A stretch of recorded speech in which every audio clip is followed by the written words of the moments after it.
Alright, good day po sa lahat.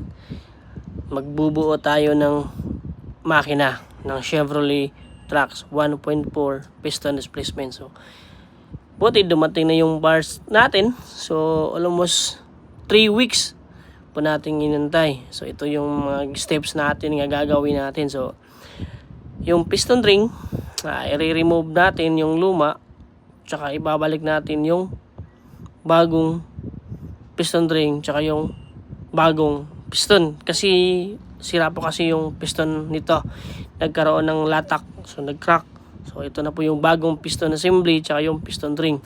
So after natin masiting, so ginamitan natin ng piston pressure para may kabit natin.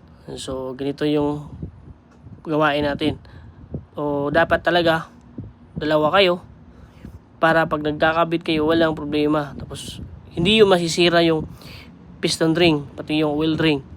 So ayan, so lagyan natin ng konting langis, tulak lang dito, pasilip sa kabila para naman yung arrangement po ng crankshaft tsaka yung connecting rod tugma talaga para pag iniikot natin walang sabit. Ganyan po.